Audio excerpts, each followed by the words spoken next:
This problem of the two Americas. We are seeking to make America one nation, indivisible, with liberty and justice for all. Now let me say that the struggle for civil rights, or the struggle to make these two Americas one America, is much more difficult today than it was 5 or 10 years ago. For about a decade or maybe 12 years, we struggled all across the South in glorious struggles to get rid of legal, overt segregation and all of the humiliation that surrounded that system of segregation. In a sense, this was a struggle for decency. We could not go to a lunch counter in so many instances and get a hamburger or a cup of coffee. We could not make use of public accommodations. Public transportation was segregated, and often we had to sit in the back, and within transportation within cities, we often had to stand over empty seats because sections were reserved for whites only. We did not have the right to vote in so many areas of the South. And the struggle was to deal with these problems. Now, certainly they were difficult problems. They were humiliating conditions. And by the thousands, we protested these conditions. We made it clear that it was ultimately more honorable to accept jail cell experiences than to accept segregation and humiliation. By the thousands, students and adults decided to sit in at segregated lunch counters to protest conditions there.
When they were sitting at those lunch counters, they were in reality standing up for the best in the American dream and seeking to take the whole nation back to those great wells of democracy which were dug deep by the founding fathers in the formulation of the Constitution and the Declaration of Independence.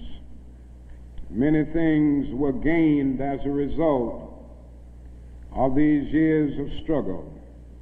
In 1964, the Civil Rights Bill came into being after the Birmingham movement, which did a great deal to subpoena the conscience of a large segment of the nation to appear before the judgment seat of morality on the whole question of civil rights.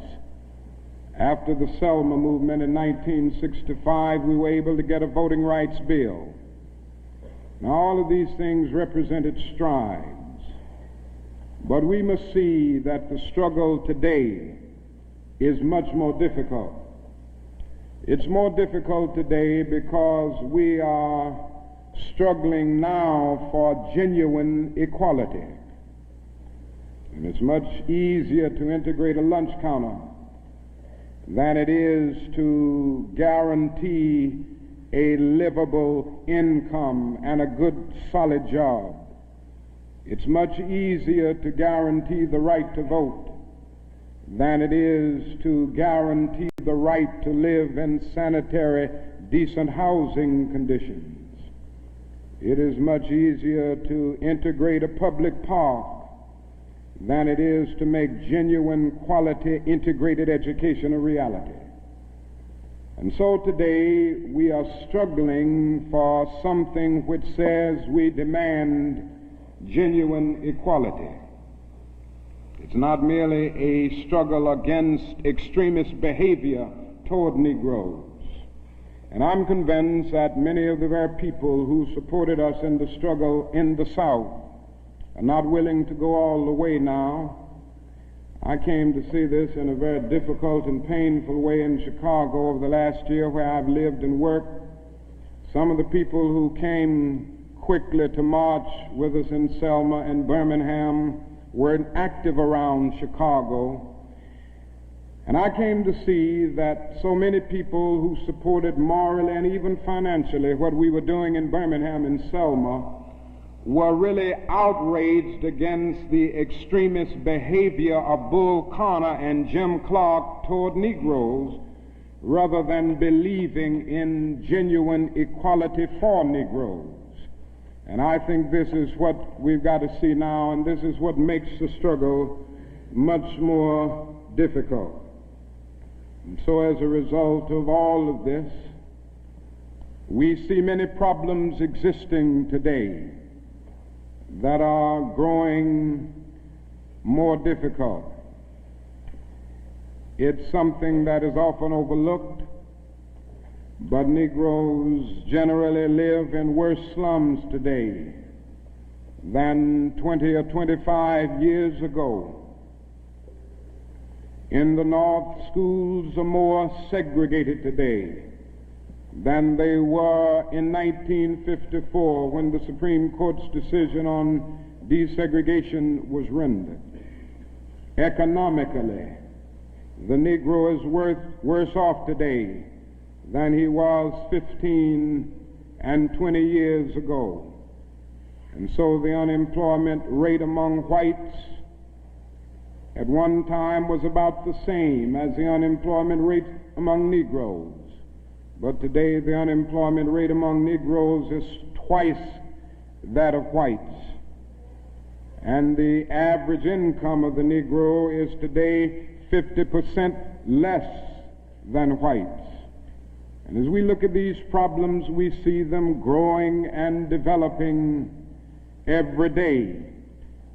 And we see the fact that the Negro economically is facing a depression in his everyday life that is more staggering than the depression of the 30s.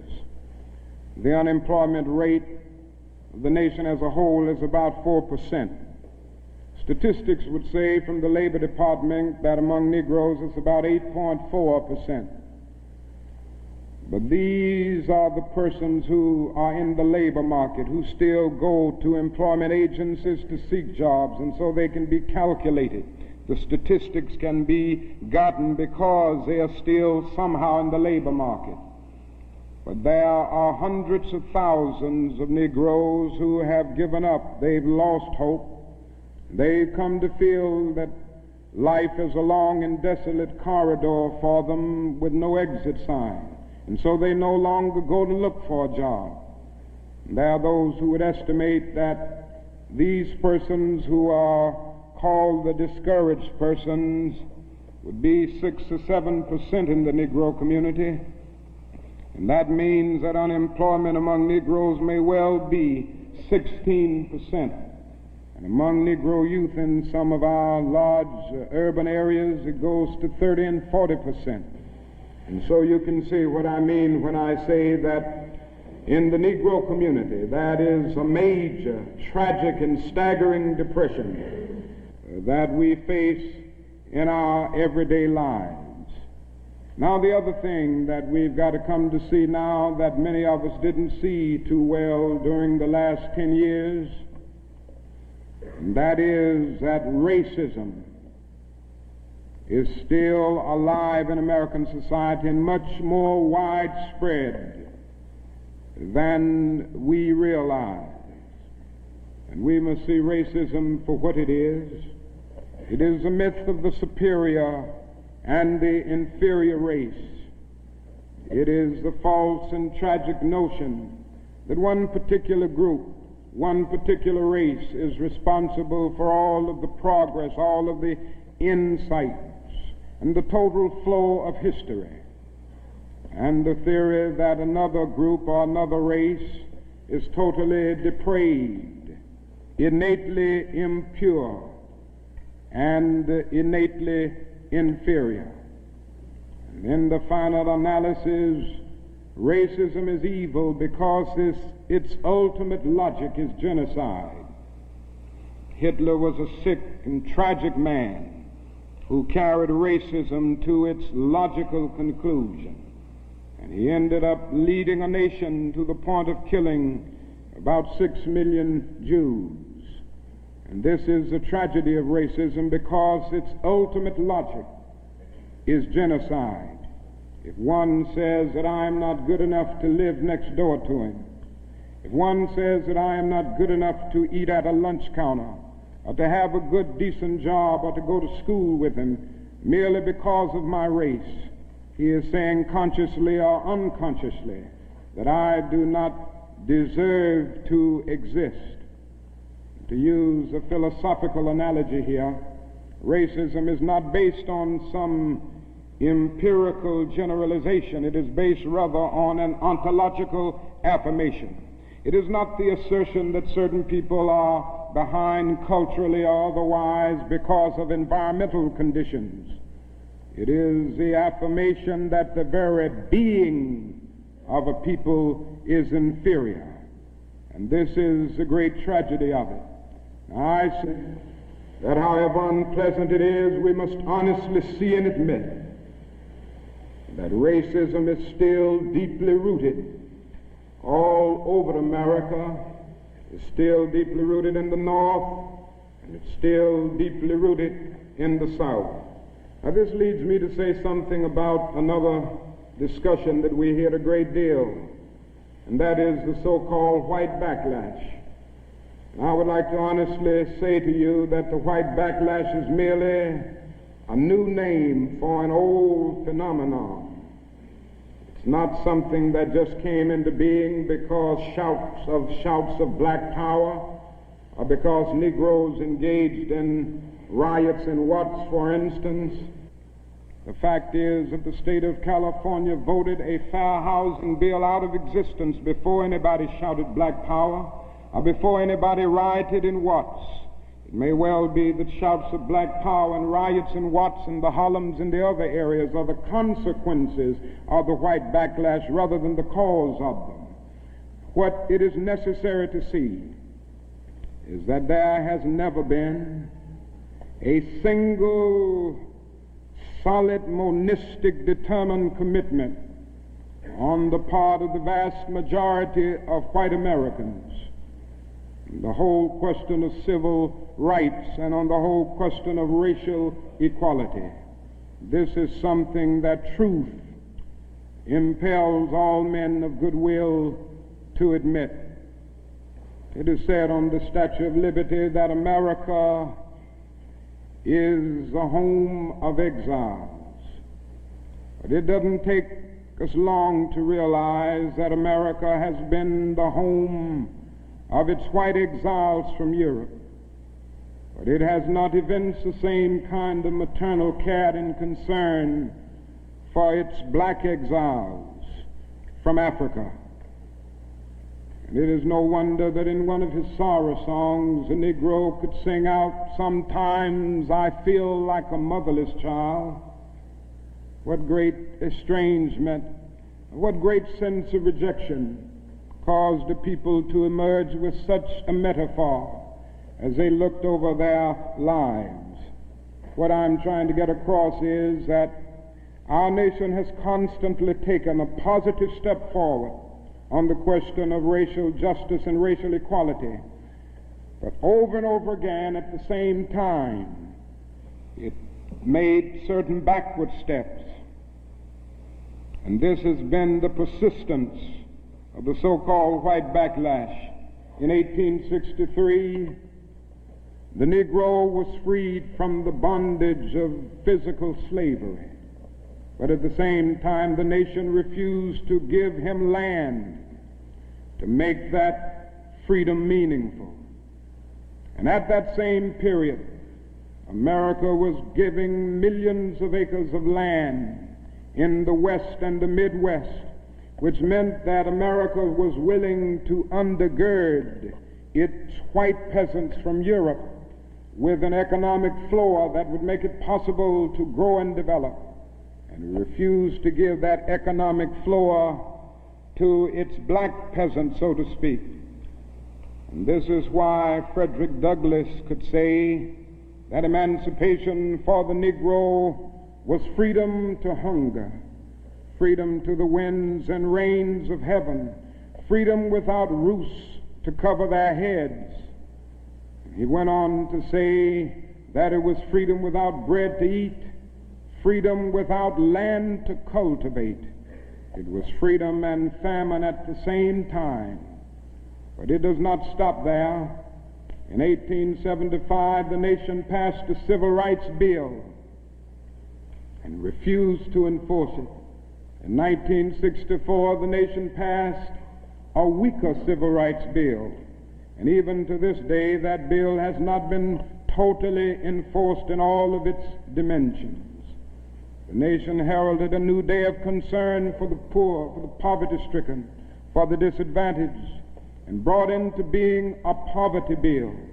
But at the same time, it put such little money into the program that it was hardly, and still remains hardly, a good skirmish against poverty.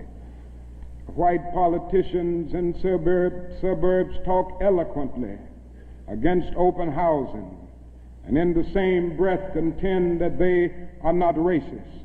Now all of this and all of these things tell us that America has been backlashing on the whole question of basic constitutional and God-given rights for Negroes and other disadvantaged groups for more than 300 years. So these conditions, the persistence of widespread poverty, of slums, and of tragic conditions in schools and other areas of life, all of these things have brought about a great deal of despair and a great deal of desperation, a great deal of disappointment and even bitterness in the Negro communities. And today all of our cities confront huge problems. All of our cities are potentially powder kegs as a result of the continued existence of these conditions. Many in moments of anger, many in moments of deep bitterness, engage in riots. And let me say, as I've always said, and I will always continue to say, that riots are socially destructive and self-defeating. I'm still convinced that non-violence is the most potent weapon available to oppress people in their struggle for freedom and justice. I feel that violence will only create more social problems than they will solve. That in a real sense it is impractical for the Negro to even think of mounting a violent revolution in the United States. So I will continue to condemn riots and continue to say to my brothers and sisters that this is not the way. Continue to affirm that there is another way. But at the same time, it is as necessary for me to be as vigorous in condemning the conditions which cause persons to feel that they must engage in riotous activities as it is for me to condemn riots. I think America must see that riots do not develop out of thin air. certain conditions continue to exist in our society, which must be condemned as vigorously as we condemn riots. But in the final analysis, a riot is the language of the unheard. What is it that America has failed to hear?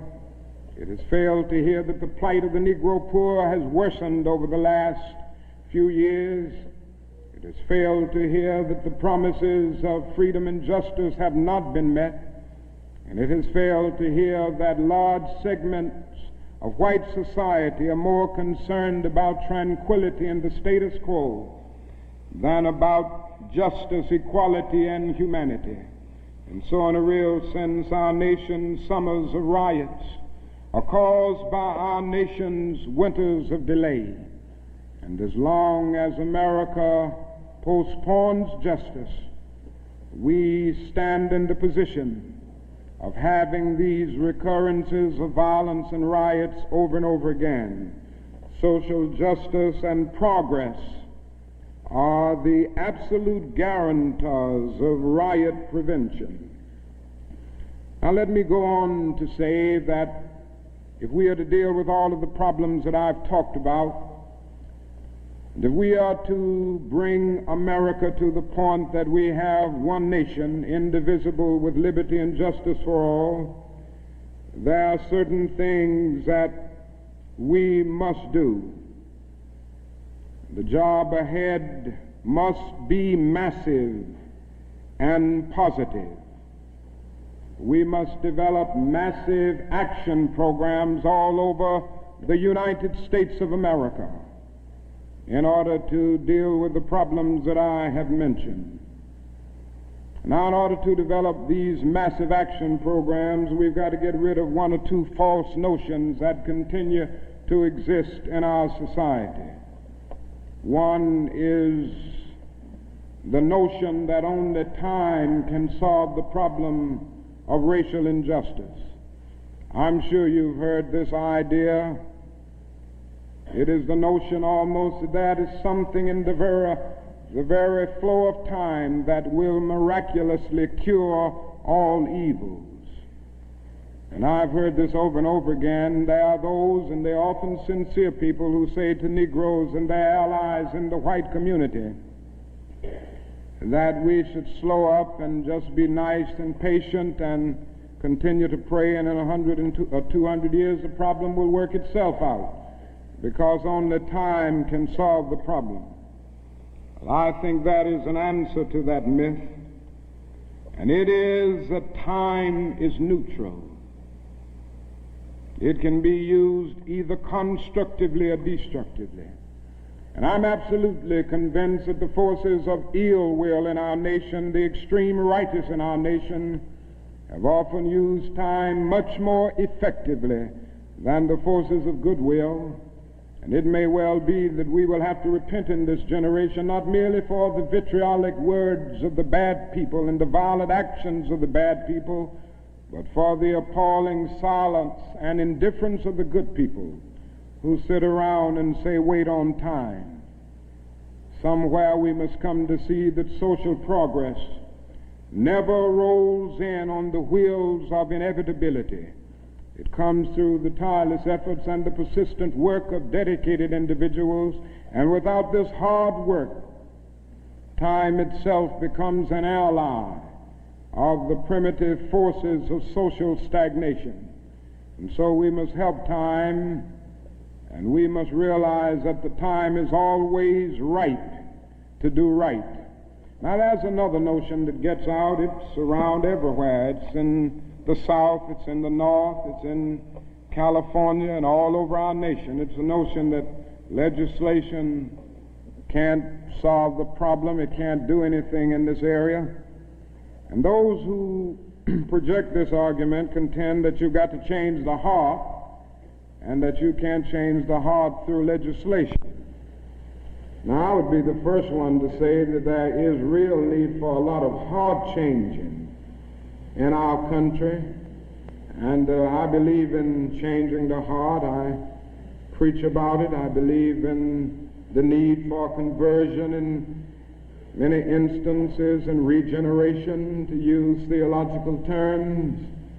And I would be the first to say that if the race problem in America is to be solved, the white person must treat the Negro right, not merely because the law says it, but because it's natural, because it's right, and because the Negro is his brother. And so I realize that if we are to have a truly integrated society, men and women will have to rise to the majestic heights of being obedient to the unenforceable. But after saying this, let me say another thing which gives the other side, and that is that although it may be true that morality cannot be legislated, behavior can be regulated. Even though it may be true that the law cannot change the heart, it can restrain the heartless. Even though it may be true that the law cannot make a man love me, it can restrain him from lynching me, and I think that's pretty important also. And so while the law may not change the hearts of men, it can and it does change the habits of men. And when you begin to change the habits of men, pretty soon the attitudes will be changed, pretty soon the hearts will be changed. Now, I'm convinced that we still need strong civil rights legislation. And there's a bill before Congress right now to have a national federal open housing bill, a federal law declaring discrimination in housing unconstitutional, and also a bill to make the administration of justice real all over our country. Now, nobody can doubt the need for this. Nobody can doubt the need if he thinks about the fact that since 1963, some 58 Negroes and white civil rights workers have been brutally murdered in the state of Mississippi alone. And not a single person has been convicted for these dastardly crimes. There have been some indictments, but no one has been convicted. And so there is a need for the whole question of the administration of justice. There is a need for fair housing laws all over our country. And it is tragic indeed that Congress last year allowed this bill to die. And that bill died in Congress. A bit of democracy died, a bit of our commitment to justice died. And if it happens again in this session of Congress, a greater degree of our commitment to democratic principles will die. And I can see no more dangerous trend in our country than the constant developing of predominantly Negro central cities ringed by white suburbs. This is only inviting social disaster. And the only way this problem will be solved is by the nation taking a strong stand, and by state governments taking a strong stand against housing segregation and against discrimination in all of these areas. Now, there's another thing that I'd like to mention as I talk about the Massive Action Program, and time will not permit me to go into specific programmatic action to any great degree. But it must be realized now that the Negro cannot solve the problems by himself. And there again, there are those who always say to Negroes, why don't you do something for yourself? Why don't you lift yourselves by your own bootstraps? And we hear this over and over again. Now, certainly, there are many things that we must do for ourselves and that only we can do for ourselves. Certainly, we must develop within a sense of dignity and self-respect that nobody else can give us, a sense of manhood, a sense of personhood, a sense of not being ashamed of our heritage, not being ashamed of our color. It was wrong and tragic that the Negro ever allowed himself to be ashamed of the fact that he was black, not ashamed of the fact that his home, ancestral home, was Africa. And so there's a great deal that the Negro can do to develop self-respect. There's a great deal that the Negro must do and can do to amass political and economic power within his own community and by using his own resources. And so we must do certain things for ourselves, but this must not negate the fact and cause the nation to overlook the fact that the Negro cannot solve the problem himself. A man was on the plane with me some weeks ago, and he came and talked with me, and he said, the problem, Dr. King, that I see with what you all are doing is that every time I see you and other Negroes, you are protesting, and you aren't doing anything for yourselves. And he went on to tell me that he was very poor at one time, and he was able to make it by doing something for himself. Why don't you teach your people, he said, to lift themselves by their own bootstraps? And then he went on to say other groups face disadvantages, the Irish, the Italians, and he went down the line. And I said to him that it does not help the Negro, it only deepens his frustration for unfeeling and sensitive people to say to him that other ethnic groups who migrated or were immigrants to this country just 100 years ago or so have gotten beyond him, and he came here some 344 years ago. And I went on to remind him that the Negro came to this country involuntarily in chains, while others came voluntarily. I went on to remind him that no other racial group has been a slave on American soil. I went on to remind him that the other problem that we have faced over the years is that the society placed a stigma on the color of the Negro, on the color of his skin, because he was black. Doors were closed to him that were not closed to other groups. And I'm to say to people that you ought to lift yourself by your own bootstraps, but it is a cruel jest to say to a bootless man that he ought to lift himself by his own bootstraps. And the fact is that millions of Negroes, as a result of centuries of denial and neglect, have been left bootless, and they find themselves impoverished aliens in this affluent society. And that is a great deal that the society can and must do if the Negro is to gain the economic security that he needs. Now, one of the answers, it seems to me, is a guaranteed annual income, a guaranteed minimum income for all people and for all families of our country. It seems to me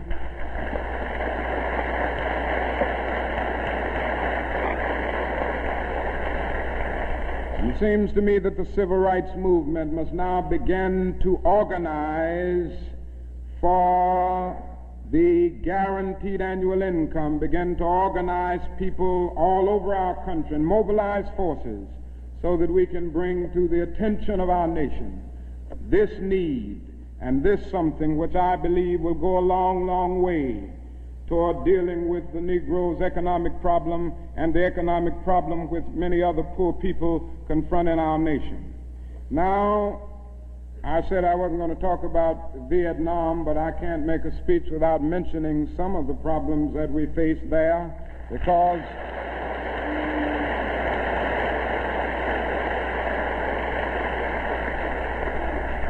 I think this war has diverted attention from civil rights. It has strengthened the forces of reaction in our country and has brought to the forefront the military-industrial complex that even President Eisenhower warned us against at one time. And above all, it is destroying human lives. It's destroying the lives of thousands of the young, promising men of our nation, destroying the lives of little boys and little girls in Vietnam. But one of the greatest things that this war is doing to us in civil rights is that it is allowing the great society to be shot down on the battlefields of Vietnam every day. And I submit this afternoon that we can end poverty in the United States. Our nation has the resources to do it. The national gross product of America will rise to the astounding figure of some $7 this year. We have the resources.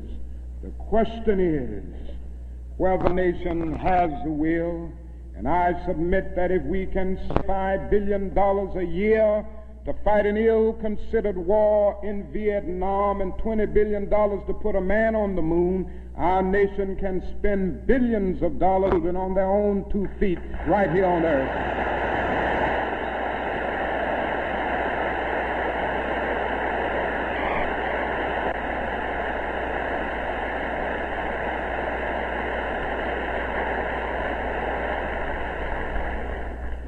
Let me say another thing that's more in the realm of the spirit, I guess. And that is, if we are to go on in the days ahead and make true brotherhood a reality, it is necessary for us to realize more than ever before that the destinies of the Negro and the white man are tied together. Now, there's still a lot of people who don't realize this. The races still don't realize this. But it is a fact now that Negroes and whites are tied together. And we need each other. The Negro needs the white man to save him from his fear. The white man needs the Negro to save him from his guilt. We are tied together in so many ways: our language, our music, our cultural patterns, our material prosperity, and even our food are an amalgam of black and white. And so there can be no separate black path to power and fulfillment that does not intersect white roots. There can be no separate white path to power and fulfillment short of social disaster. It does not recognize the need of sharing that power with black aspirations for freedom and justice. We must come to see now that integration is not merely a romantic or aesthetic something where you merely add color to a still predominantly white power structure. Integration must be seen also on political terms where there is shared power, and where black men and white men share power together to build a new and a great nation. In a real sense, we're all caught in an inescapable network of mutuality, tied in a single garment of destiny. Jean Donne placed it years ago in graphic terms: no man is an island entire itself. Every man is a piece of the continent, a part of the main. And he goes on toward the end to say, any man's death diminishes me because I'm involved in mankind. Therefore never sin to know for whom the bell tolls. It tolls for thee. And so we all in the same situation. The salvation of the Negro will mean the salvation of the white man, and the destruction, the life, and of the ongoing progress of the Negro will be the destruction of the ongoing progress of the nation. Now let me say finally that we have difficult days ahead, but I haven't despaired. Somehow I maintain hope in spite of hope, and I've talked about the difficulties and how hard the problems will be as we tackle them. But I want to close by saying this afternoon that I still have faith in the future, and I still believe that these problems can be solved. And so I will not join anyone who will say that we still can't develop a coalition of conscience. I realize and understand the discontent and the agony and the disappointment and even the bitterness of those who feel that whites in America cannot be trusted. And I would be the first to say that there are all too many who is still guided by the racist ethos, but I am still convinced that there are still many white persons of goodwill, and I'm happy to say that I see them every day in the student generation, who cherish democratic principles and justice above principle, and who will stick with the cause of justice and the cause of civil rights and the cause of peace throughout the days ahead. And so I refuse to despair. I think we're going to achieve our freedom, because however much America strays away from the ideals of justice, the goal of America is freedom. Abused and scorned though we may be, our destiny is tied up in the destiny of America. Before the Pilgrim Fathers landed at Plymouth, we were here. Before Jefferson etched across the pages of history the majestic words of the Declaration of Independence, we were here. Before the beautiful words of the Star-Spangled Banner were written, we were here. And for more than 2 centuries, our forebears labored here without wages. They made cotton king. They built the homes of their masters in the midst of the most humiliating and oppressive conditions. And yet out of a bottomless vitality, they continued to grow and develop. And I say that if the inexpressible cruelties of slavery couldn't stop us, the opposition that we now face, including the so-called white backlash, will surely fail. We're going to win our freedom, because both the sacred head of our nation and the eternal will of the Almighty God are embodied in our echoing demands. And so I can still sing, we shall overcome. We shall overcome, because the arc of the moral universe is long, but it bends toward justice. We shall overcome because Carlyle is right. No lie can live forever. We shall overcome because William Cullen Bryant is right. Truth-crushed earth will rise again. We shall overcome because James Russell Lowell is right. Truth forever on the scaffold, wrong forever on the throne. Yet that scaffold sways the future. With faith, we will be able to hew out of the mounting of despair a stone of hope. With this faith, we will be able to transform the jangling discords of our nation into a beautiful symphony of brotherhood. With this faith, we will be able to speed up the day when all of God's children, black men and white men, Jews and Gentiles, Protestants and Catholics, will be able to join hands and live together as brothers and sisters all over this great nation. That will be a great day. That will be a great tomorrow. In the word, to speak symbolically, that will be the day when the morning stars will sing together and the sons of God will shout for joy. Thank you.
And I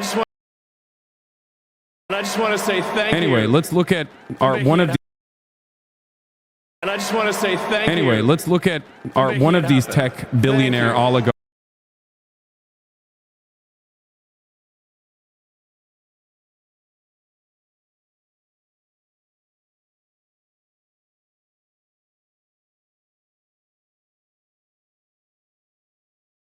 And I just want to say thank you. Anyway, let's look at our one of these tech billionaire oligarchs speaking at the inauguration.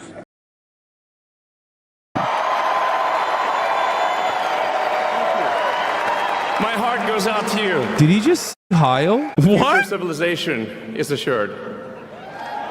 Thanks to you.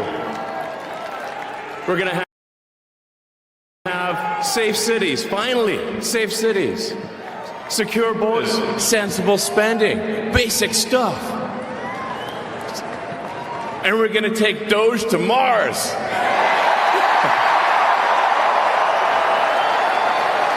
I mean, can you imagine how awesome it will be to have American astronauts plant the flag on another planet for the first time?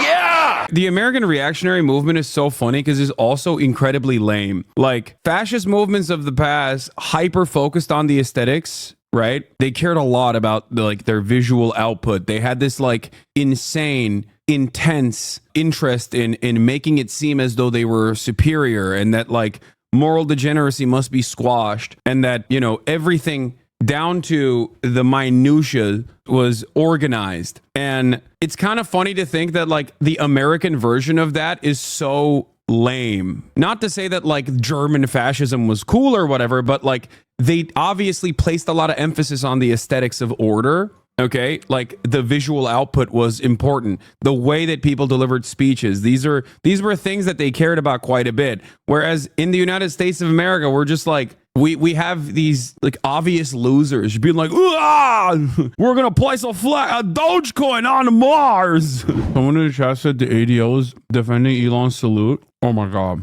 Link now, please. These guys have been trying to get me banned off Twitch because of my criticisms of Israel. Oh my god. I didn't think they'd be so shameless, dude. I mean, I didn't think that this joke was gonna be the truth. I said, it's okay though. He's pro-Israel. Don't worry, guys. And then the ADL did the damn thing. They did do that. Oh my god. This is a delicate moment. It's a new day. And yet so many are on edge. Our politics are inflamed, and social media only adds to the anxiety. It seems that Elon Musk made an awkward gesture in a moment of enthusiasm, not a Nazi salute. But again, we appreciate that people are on edge. In this moment, all sides should give a bit of grace, perhaps even the benefit of the doubt, and take a breath. This is a new beginning. Let's hope for healing and work towards unity in the months and years ahead. Bro, Steven Crowder was like, that's crazy that he did the Nazi salute. Like, you're outflanking Steven Crowder. Yeah, Noah's tweet was funny too. He said, Tablet Magazine 10 minutes from now. Yes, Elon did a Kyle. No, it's not Nazi. Here's why. Elon Musk draws outrage over odd-looking salute at Trump inauguration celebration. Indeed, many observers suggested that Musk was instead performing a Roman salute that soldiers in the ancient empire would use to greet their commanders as a show of respect and loyalty. The Roman salute, however, was later adopted in some forms by fascist states, including Nazi Germany, as some noted. What is going on in the entire Western world? What is going on in the entire Western world? What is going on in the media? I'll tell you what's going on. Nazi shit.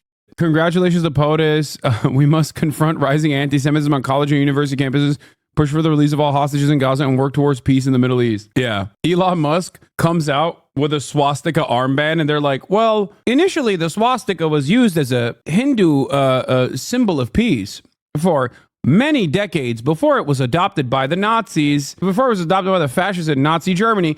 Like, what is happening, man? I can't believe the guy who, with regular frequency, highlights Nazi propaganda, hit the Nazi Heil on the biggest stage he's been on so far, and people are like, I wonder if he was like truly being a Nazi. It is crazy that a dude that is known to highlight neo-Nazi sentiment on the platform that he purchased, where he unbanned every single neo-Nazi from all around the world, did a straight up Heil, not once but twice, on this massive stage, and the New York Times is like, I don't know. This is a joke, right? Like, if you post this title on the New York Times and then post this photo underneath it, it kind of makes the title seem stupid, because the title makes it seem like, well, that could mean anything. We're not even like 12 hours in. I like that he had this locked in the chamber,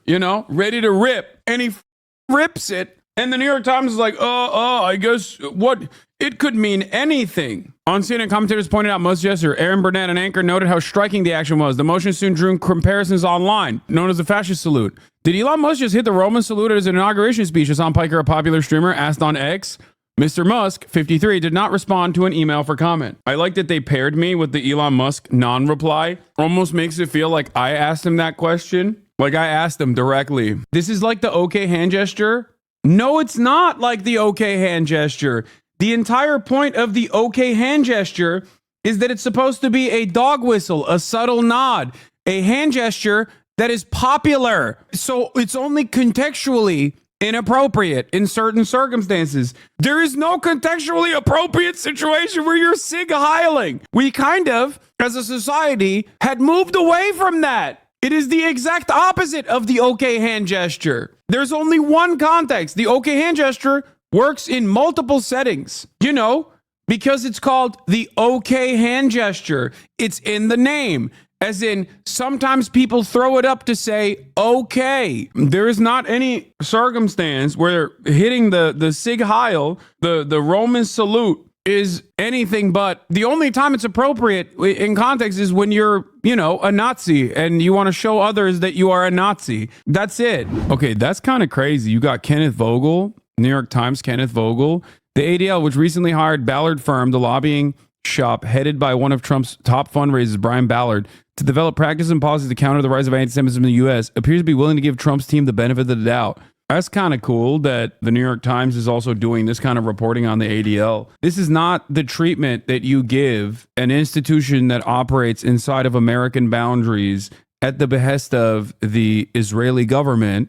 100%, by the way. I think the ADL also gets grants from the Knesset, if I'm not mistaken. The ADL might not. But it means that they're willing to actually, in an effort to, I guess, maybe be anti-Trump, they're willing to attack a institution that normally works alongside the State Department. Interesting. Under normal circumstances, I can't see the New York Times actually butting heads or even doing this kind of reporting against the ADL. Usually they're the ones who actually take ADL research, no matter how silly that research might look like, no matter how bad its methodology is, and use it as a factually accurate in their reporting to beef up the fact that anti-Semitism is on the rise.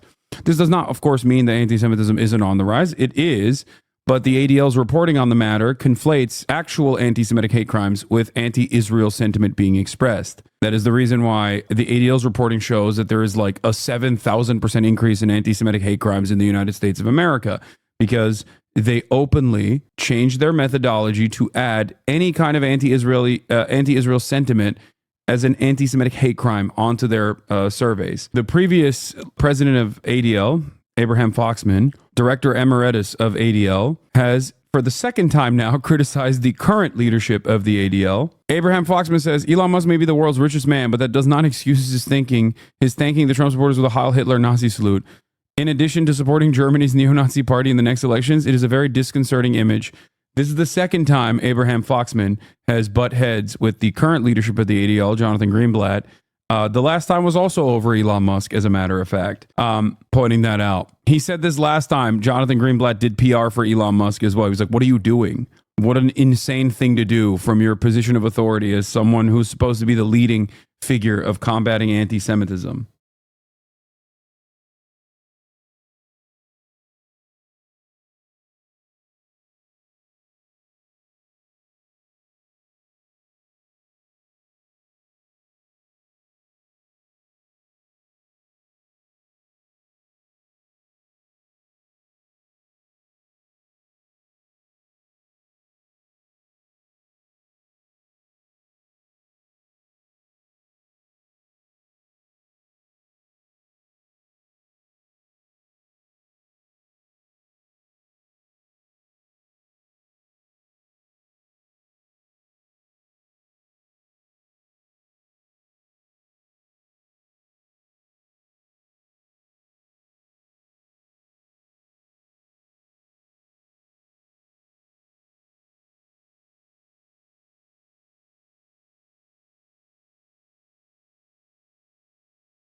Bro, I like people being like, oh, I can't believe he's president. I can't believe.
Believe he's yapping all this stuff. I'm gonna be honest with you. It's just this is it. This is America sucks. I'm gonna keep it a $1.50. And as a nation that sucks, we're gonna have a president that sucks. This is the most expected outcome. Democrats sold the country off and sold your rights away, signed your rights away. We're an embarrassing country. And I think that even Trump supporters are somewhat aware of the demise. 4 years of free content for you, you're so stupid. Okay, I don't care about free content. I have long maintained the position that no matter what, I would much rather not have a fantastic, robust media career as long as we got to have Medicare for all. It's not about content. We have mass ICE raids incoming starting tomorrow. Probably starting today, if we're being real. I would rather have a boring country where American citizens' needs are solved instead of a content-filled 4 years where horrifying, cruel things are happening with regular frequency. Today is the first day of the Burger Reich. The hogs are in full force. People who are shunned or afraid to say things out loud today are saying, I'm driving around our neighborhood looking for illegals and reporting Mexicans. Join me, and I want to die. People like that live near me. Yeah, the Burger Reich is here. and America's demise is near. Okay. And we're going to talk about it. You look so sad. Well, I mean, yeah, I think that Donald Trump is going to be a horrible president, and it's beginning. Donald Trump is going to be a horrible president, and it's starting right now. There's still more to come today. He will sign executive orders of the Capitol in a bit. The day's not over. Yeah. If today you are excited that Donald Trump is finally the president again after 4 years of the Brandon regime, where Republicans were sent off to work camps for the crime of being patriotic or saying that there are two genders or whatever. And that finally a new dawn, a new day's upon us, and all of a sudden egg prices are going to go down. All of a sudden the price of goods are gonna be manageable. All of a sudden you're going to start making more money at your job. Your boss is no longer going to screw you over. You're magically going to be able to pay rent. Well, you've been duped. It's not going to happen. Just letting y'all know, it's not going to happen. What will happen, on the other hand, is that all of the things that you enjoy, all of your consumer goods that you enjoy, are going to continuously get worse and worse year over year. Your life standards or your work standards are not going to improve. And you're probably going to find yourself even more angry because there will be a bully pulpit that tunes you up every second of the day, trying to make you hyper focus on your neighbors that are responsible for your demise. It's not the wealthy, it's not the powerful. They deserve corporate tax cuts. That's coming. They deserve more profits. They deserve higher profits. They deserve to pay less in taxes. And slowly but surely, I think the American war machine will continue tuning up as it has. In many ways, nothing will change. In some very meaningful ways, things only stand to get worse. An apt MLK quote for this photo. Yeah. By the millions, people in the other America find themselves perishing on a lonely island of poverty in the midst of a vast ocean of material prosperity. That's a good one. Migrants in Ciudad Juarez who were waiting for their 1 p.m. CBP-1 parole appointments learned 20 minutes ago that the app is shut down and those appointments are no longer valid.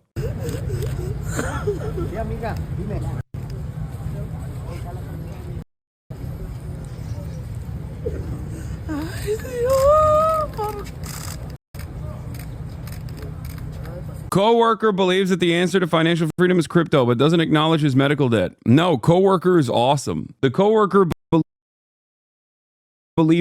coworkers are on top. Let me tell you something, okay? Coworker politics is on the rise. Coworker interests are on the rise. We are now living in the coworker dystopia. And the coworker is not wrong technically when he says, "Oh, the future of money is crypto." We had not one, not two, but 3 different people in Trump's immediate orbit, including Trump himself, pull off crypto rug pulls sequentially in the last 48 hours. You understand? Do you understand? Donald Trump, Melania Trump, and then the Students for Trump guy, all 3 of them pulled crypto rug pulls to the tune of multiple hundreds of millions of dollars. Right before Donald Trump was inaugurated, right before he became the president. That is the future of America. The future of America is cons, quick schemes, cons for rubes and suckers. Everyone joining in on the fun, thinking that they will not be the bag holders, but will actually grab the bag and pass it down the line. Oh, Biden gave a speech and I missed it? Yeah, I don't really care. Dude, I'm not gonna lie. I'm having a hard time caring, man. I really am. In terms of like caring about all the dangerous things that are about to happen, I'm going to offer a lot of coverage and hopefully do my very best to speak on the humanity of the victims of this upcoming administration. But in terms of all the palace intrigue, in terms of like, oh, Joe Biden, ooh, drama, John Fetterman, did he wear a short and hoodie? Like, what were Biden's last words? I don't care. I do think it's stupid and silly that he did that like last second perma pardon thing. I think that everything overall just sucks. I don't know. I can't help but feel like everything is bad and it will continue getting worse. The Trump supporter will hear me say that and go, "Oh, get wrecked, liberal. You're only saying that because Donald Trump is president and you feel bad because your party lost." But I've maintained this not so cheery attitude since before the election season ended. I have been on a relatively cynical, relatively pessimistic path since I would say the aftermath of the DNC. Vibes have been bad. And I don't think that I don't think necessarily that the Trump administration is, in the grand scheme of things, the Trump administration is not going to make America's demise. How do I describe this? Like, I think we're fucked regardless of whether it was Kamala Harris or Donald Trump winning the presidency. Like, I think America, the American project, is coming to a close. But I do think that Trump will make it faster, if that makes sense. That's the way I look at it. Like, I think that our demise is inevitable. And I also think that Trump supporters themselves kind of see it too. Maybe last time around, maybe in 2016, they had an environment of hope and change. Ironically enough, white man's Obama had taken over the government, and it was the first time around, so they were excited. This time, it's more about vengeance upon their enemies, enforcing cruel and unusual punishments upon those who they feel have betrayed them, liberals, trans people, Mexicans, and the like. But overall, I think everyone's kind of, like, even normies, I would say, kind of have this attitude where they feel like things are not looking too good. Things are not looking too great for America, even with Donald Trump as president. Or at least that's the attitude that I'm getting from people that I know that have voted for Donald Trump. It's the truth. You vote for division, you get it. What do you mean vote for division? Who votes for unity? What is the unity vote? There's a duopoly, my man. I don't know what kind of silliness this is. Like, you think you're making like an adult take or something, but I have no idea what the hell Melania's wearing, by the way. I don't know what's going on there, but I'm sure Americans really love that. Like, the real Americans today look at that and go, that's a real fit, Madam First Lady. Why does she look like Oppenheimer? I can't believe Jake and Logan Paul are at the inauguration. Well, why am I saying I can't believe that? That's the most that is the future. This is America's future. If you want to understand, like, Jake and Logan Paul taking photos with New York City Mayor Eric Adams. That is, oh, wait, is that Witkoff? What the hell is Witkoff doing right there? Bro should be in Gaza right now. I've talked about this yesterday. There's a whole thesis that can be written about the fact that fashion houses are now open to dressing both Usha and Melania as opposed to not dressing anyone during the Trump first term. There's a normalization that's happening. Yeah, there's also a historical parallel here that we can point to as well in terms of, you know, the Nazi movement, the aesthetics of fascism, fashion and fascism intersecting. And how big fashion houses also had no issues with historical fascist movements and actually supported them too, whether it be Hugo Boss or even Chanel. I think that there is a historical parallel there to a certain degree, but you're absolutely right. It's something that I brought up as well. Oscar de la Renta was openly posting about dressing Usha Vance, right? JD Vance's wife. So I agree. All of these, like, elite corporations are this time around completely servile to the interests of fascists. Here it is, Oscar de la Renta talking about Ivanka Trump. Swipe to see the making of Ivanka Trump's custom pearl and crystal gown. Such elegance. This is something that I have I've thought about quite a bit, but it's look, all I'm saying is second time Trump 2. Trump version 2.0 is perceived as very normal, okay? Trump version 2.0 is no longer weird, odd, unique, an aberration. Trump version 1.0 was not necessarily unique in terms of, like, what he did, because he was the logical endpoint of the Republican Party. Right? And I maintain that position quite a bit, and liberals would get mad at me whenever I said, like, Trump in 2016 was doing things that the Republicans would do. The only difference was he was more incompetent, more openly about his corruption, and also utilizing the bully pulpit to accelerate racist rhetoric, right? Normalizing and accelerating racist rhetoric. And people will get kind of mad at me about it. They would say, like, what do you mean? No, you don't understand. Trump is different. Trump is different. Trump is a different type of president. It's like, no, he accelerated down to January 6th, down to all of the election is stolen conspiracies. Donald Trump's attitude was not different than the rest of the Republican Party.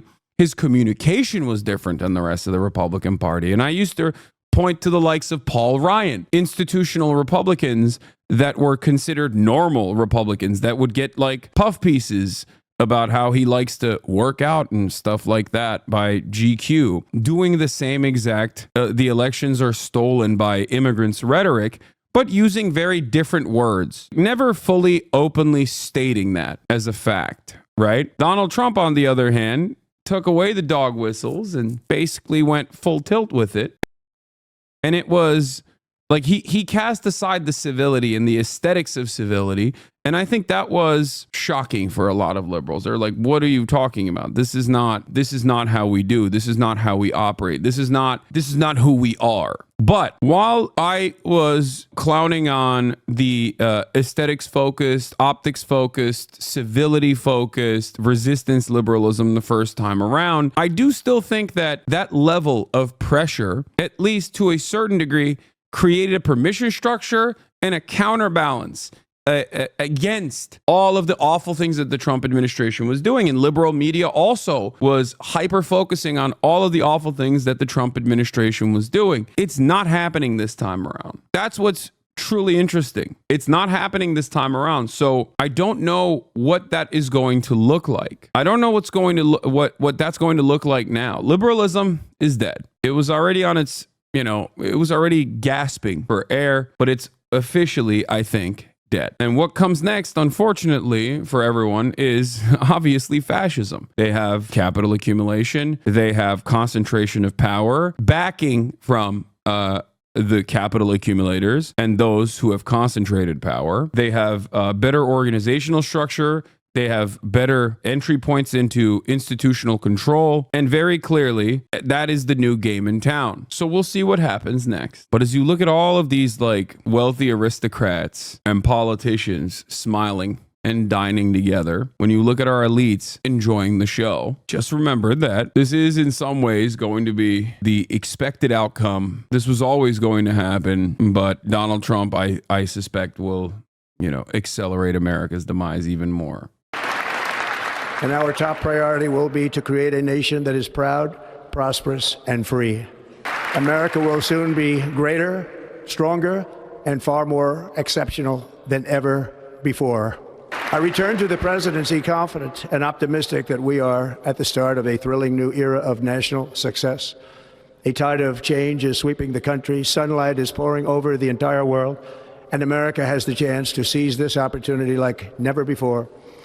Like, I don't think anybody believes this. I'm being serious. I think we're doing shock doctrine to ourselves in this upcoming stage. I think what we did to the USSR in the dissolution of the USSR, we are doing to ourselves, because once the Cold War ended and capitalism won, neoliberalism was the domineering ideology in the Western capitalist world, and America dominated the planet. And in that process, of course, we still enforced cruelty upon the global South, and we accelerated imperialism as well. But what I suspect, and what we have been doing for the last couple of decades, I think, and what I think will accelerate even further now, late stage capitalism, as some would call it, is basically turning the crosshairs of exploitation back to the domestic affairs, back virtually colonizing the interior rather than simply keeping it to the exterior and offering some of those benefits back to the labor aristocrats, offering some of the bounties of empire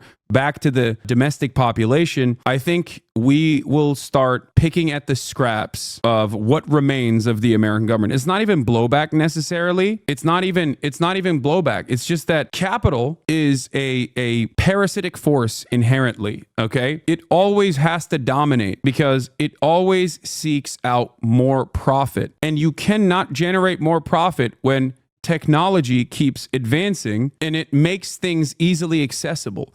There is no infinite growth. So when there is no infinite growth, at the end of the day, when you're done destroying the global South, you inevitably have to turn those crosshairs back to your domestic labor population. And I think that's what we're doing.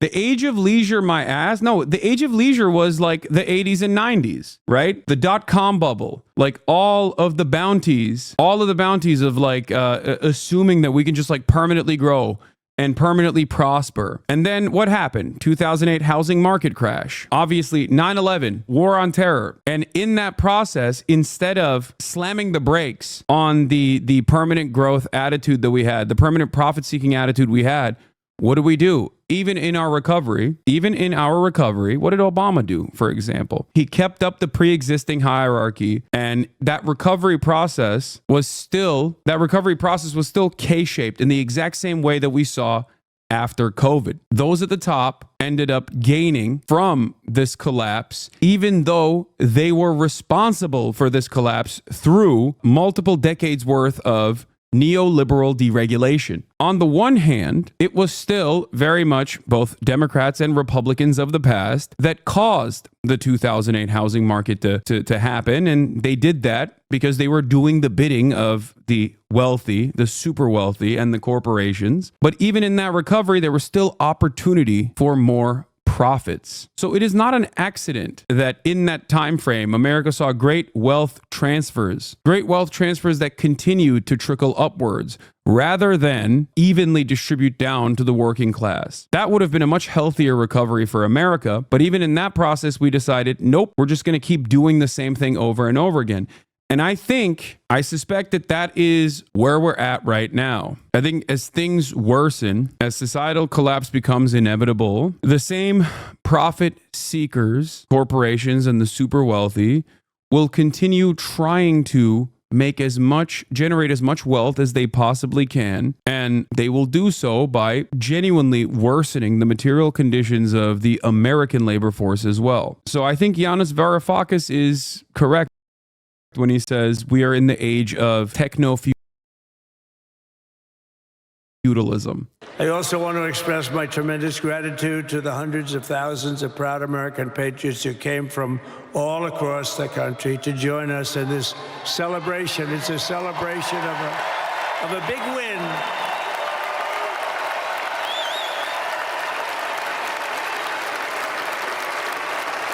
And you're witnessing the dawn of the golden age of America. That's what it's going to be. We're bringing it back. We're going to bring it back fast. We're going to bring it back fast. Let us also thank the incredible service members, National Guardsmen, Police, Secret Service, and law enforcement personnel who are keeping us all safe, and they are great people. New York's finest. I grew up with New York's finest. Damn, bro, he is tired. Vibe shift. I feel like does Trump no longer have the same motion and juice that he once did? He's eepy, bro. He's eepy. He's an eepy guy. I mean, he is 80. Donald Trump saying he will head over to that table with a number of executive actions already laid out on the table in the presidential seal. Mary, Bruce, do we have an understanding of exactly what it is he's signing right here? We don't have a full list right now, but we do know that this is going to be a tremendous effort for him to show straight out the gate just how aggressive he is being, as he has been touting all day. We know that he is signing a wide range of executive orders, ranging from rescinding any DEI or gender-related directives from the Biden administration to designating cartels as foreign terrorist organizations with appealing rules. Signing is the rescission of 78 Biden-era executive actions, executive orders, presidential memoranda, and others. Wait, you can do that with one signature? That's crazy. Bold, radical. The next item, sir, is a freeze on all federal hiring, excepting the military and a number of other excluded categories, again, until full control of the government is achieved and we understand the objectives of government going forward.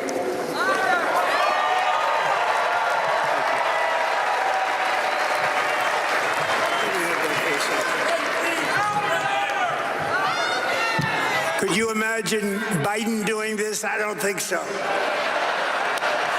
I don't think so. Sir, the next item, as you announced in your speech, is a requirement that federal workers return to full-time in-person work immediately. Why are they clapping for that? Like, what does that do? No, honestly, like, not even like good or bad. I'm not making a value judgment here, but why would that be something worthy of clapping?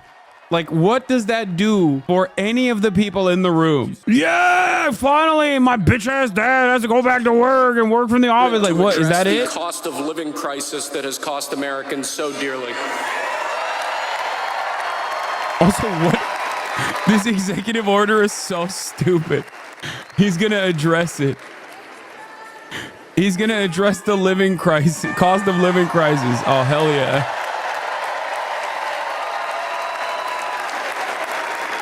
Thank you, sir. The next item here is the withdrawal from the Paris Climate Treaty. Another thing where it's like, why are you clapping for that? Good or bad? And this one is objectively like ridiculous, but clapping for that is so stupid. And lastly, sir, before we go back to the Oval Office to sign a large number of other items, is a directive to the federal government ending the weaponization of government against the political adversaries of the previous administration, as we've seen.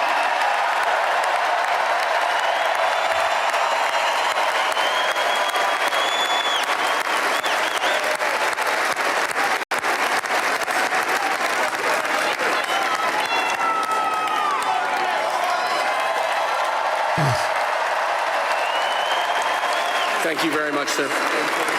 Appreciate it. He's doing it. The mad lad. He's doing it.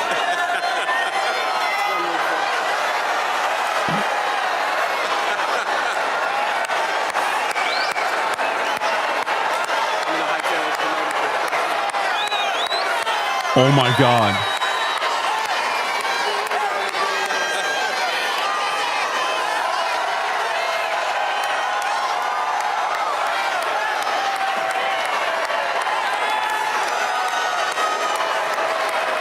Dude, we've actually we are so devolved, dude. We have devolved as a society completely. This is peasant status. This is straightforward peasant shit. God damn, dude. This is crazy.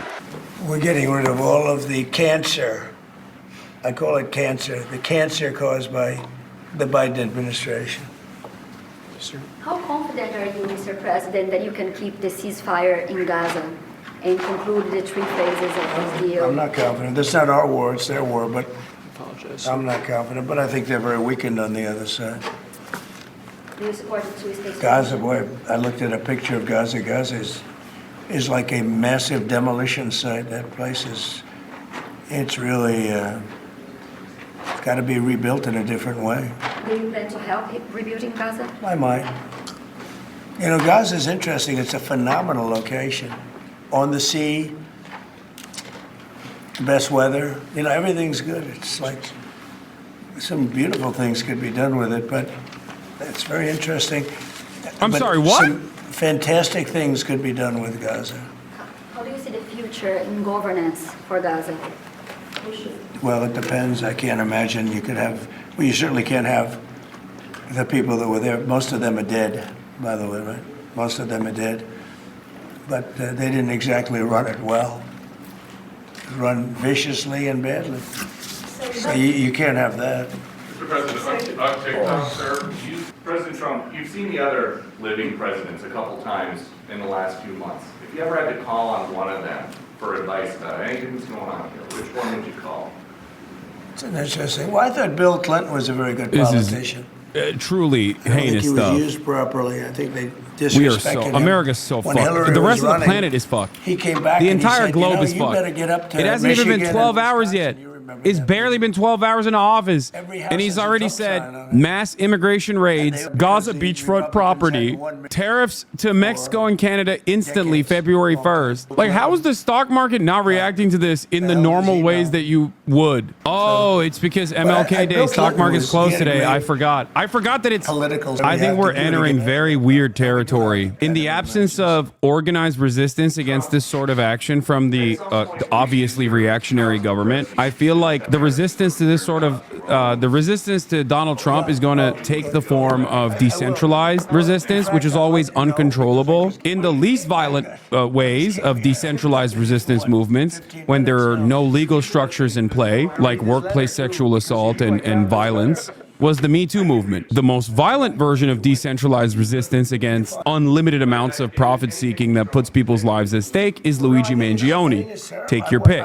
It's going to probably see itself in the form of both of these different movements.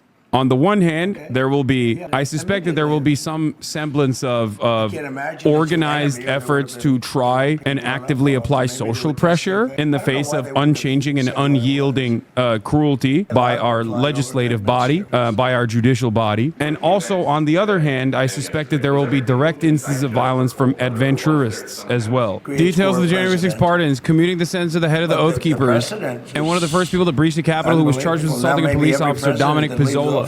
He also got Enrique Tarrio out of prison. Enrique Tarrio had a 22-year sentence. Like, I personally think that there is validity for reducing the sentences of some of the people that got popped on January 6th. But having said that, you know, there are active people who did harm, not just to fucking property, but to like police officers and numerous other people who like actively did try to do, albeit unsuccessful, a sedition, an insurrection, and it makes sense why you would. It makes sense why you would keep some of these guys in prison.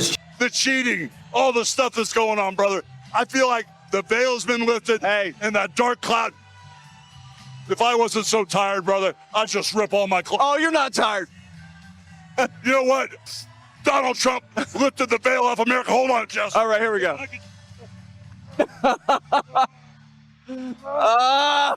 Our border.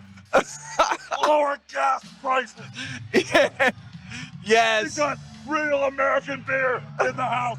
We got real American beer. And we've got Trumpomania, brother. We've got Trumpomania running this country, brother. One nation under God. I can't believe this is American politics, man. I'm so sorry you have to live there.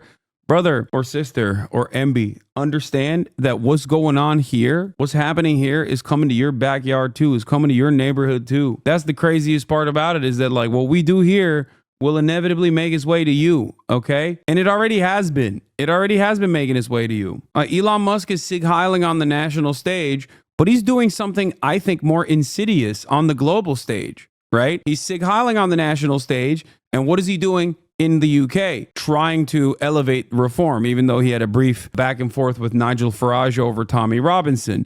He's trying to elevate the AfD in Germany. Like they are setting up a network of fascist governments all across Western liberal capitalist countries. I mean, they're doing it with Pierre Poilievre in Canada. They're making a new axis basically.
Mr. Chairman,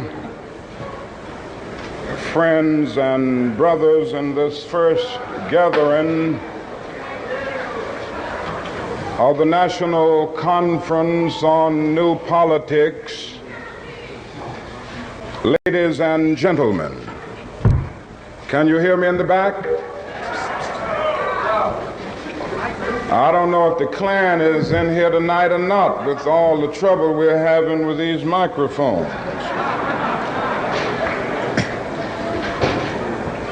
And seldom, if ever, we're still working with it.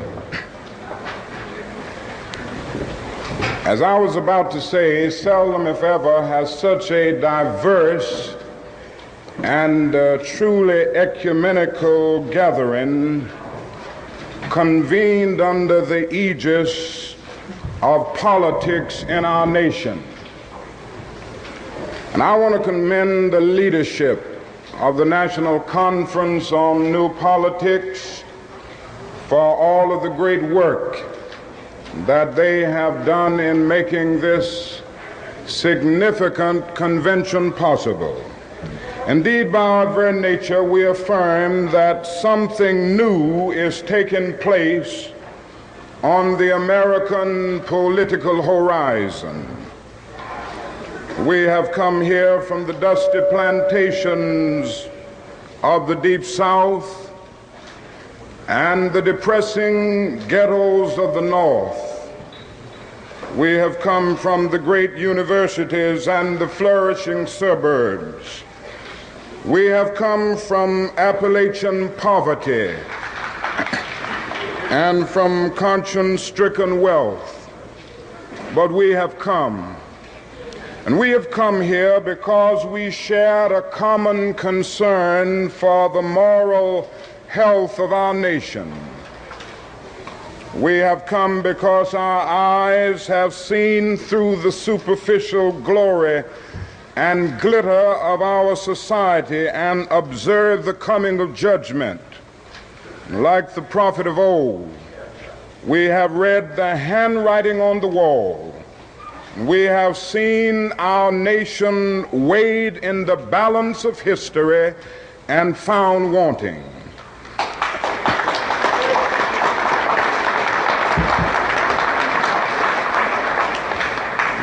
We have come because we see this as a dark hour in the affairs of men. For most of us, this is a new mood. We are traditionally the idealists.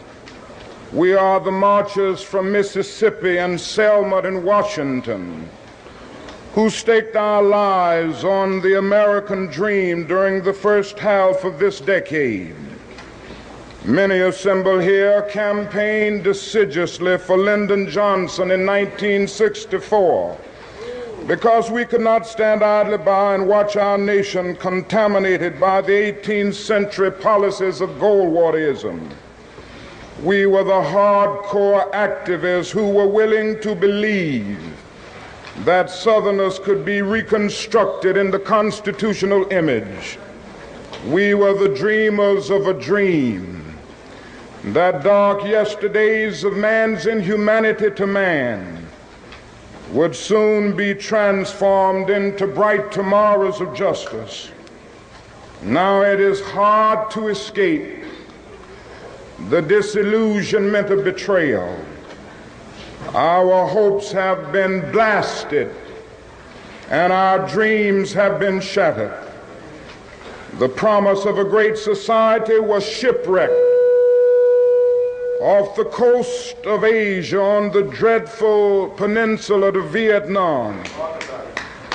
The poor black and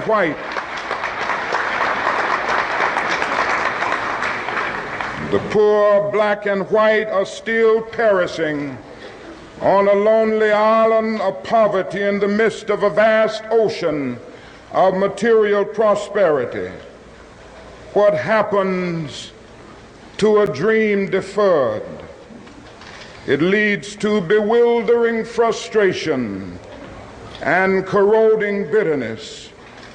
I came to see this in a personal experience here in Chicago last summer. And all the speaking that I have done in the United States before varied audiences, including some hostile whites, the only time that I have ever been booed was one night in our regular weekly mass meeting by some angry young men of our movement. I went home that night with an ugly feeling. Selfishly, I thought of my sufferings and sacrifices over the last 12 years. Why would they boo one so close to them? But as I lay awake thinking, I finally came to myself, and I could not for the life of me have less than patience and understanding for those young men. For 12 years, I and others like me had held out radiant promises of progress. I had preached to them about my dream. I had lectured to them about the not too distant day when they would have freedom all here now. I had urged them to have faith in America and in white society. Their hopes had soared. They were now booing me because they felt that we were unable to deliver on our promises. They were booing because we had urged them to have faith in people who had too often proved to be unfaithful.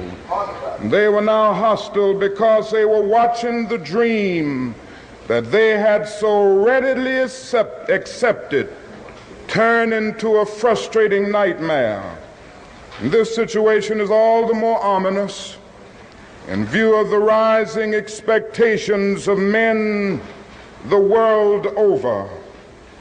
The deep rumblings that we hear today, the rumbling of discontent, is the thunder of disinherited masses rising from dungeons of oppression to the bright hills of freedom. All over the world, like a fever, freedom is spreading in the widest liberation movement in history. The great masses of people are determined to end the exploitation of their races and lands. And in one majestic chorus, they are singing in the words of our freedom song, "Ain't gonna let nobody turn us around."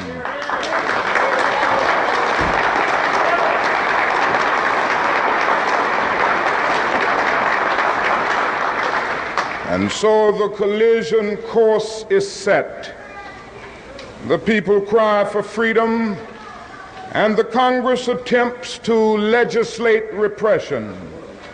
Millions, yes, billions, are appropriated for mass murder, but the most meager pittance of foreign aid for international development is crushed in the surge of reaction.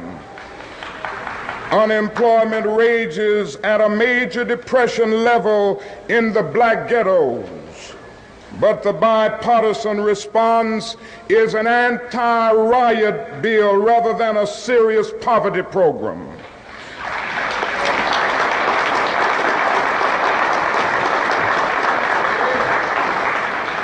The modest proposals for model cities, rent supplement, and rat control, pitiful as they were to begin with, get caught in the maze of congressional inaction. And I submit to you tonight that a Congress that proves to be more anti-Negro than anti-rat needs to be dismissed.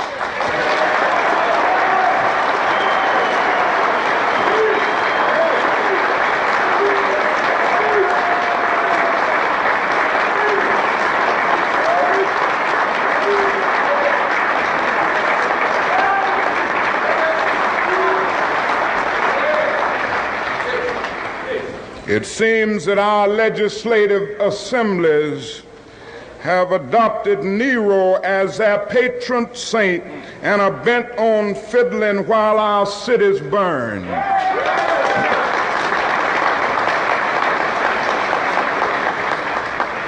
Even when the people persist and in the face of great obstacles develop indigenous leadership and self-help approaches to their problems, and finally tread the forest of bureaucracy to obtain existing government funds.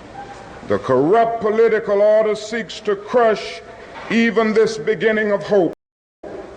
The case of CDGM in Mississippi is the most publicized example, but it is a story repeated many times across our nation.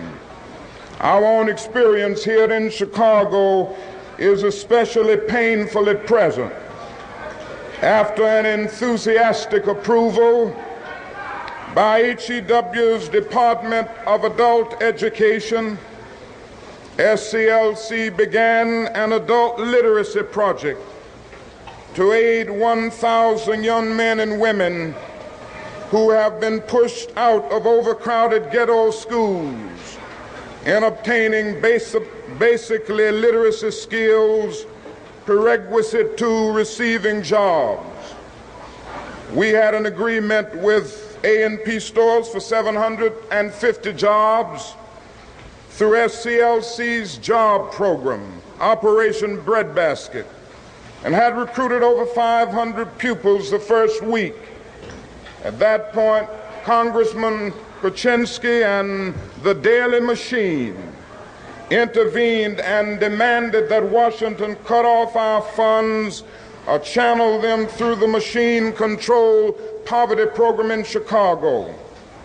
Now we have no problem with administrative supervision, but we do have a desire to be independent of machine control and the Democratic Party patronage network. For this desire for a politically independent approach to the needs of our brothers, our funds are being stopped as of September 15th, and a very meaningful program discontinued. Yes, the hour is dark. Evil comes forth in the guise of good. It is a time of double talk when men in high places have a high blood pressure of deceptive rhetoric and an anemia of concrete performance.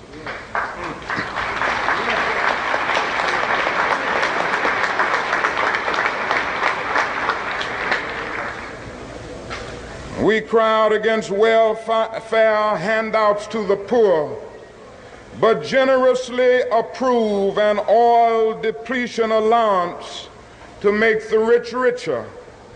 6 Mississippi plantations receive more than $1 million a year not to plant cotton, but no provision is made to feed the tenant farmer who is put out of work by the government subsidy.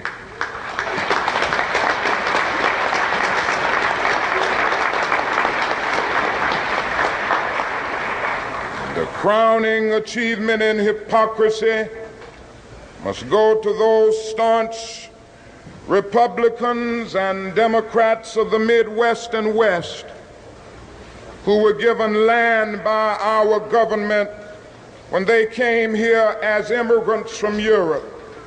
They were given education through the land-grant colleges. They were provided with agricultural agents to keep them abreast of farming trends. They were granted low-interest loans to aid in the mechanization of their farms. And now that they have succeeded in becoming successful, they are paid not to farm. And these are the same people who now say to black people whose ancestors were brought to this country in chains and who were emancipated in 1863 without being given land to cultivate or bread to eat, that they must pull themselves up by their own bootstraps.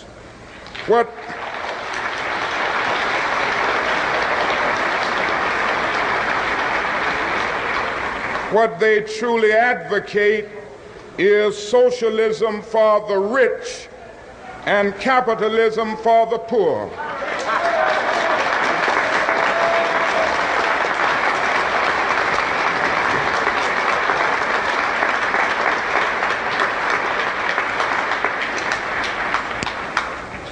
I wish that I could say that this is just a passing phase in the cycle of our nation's life.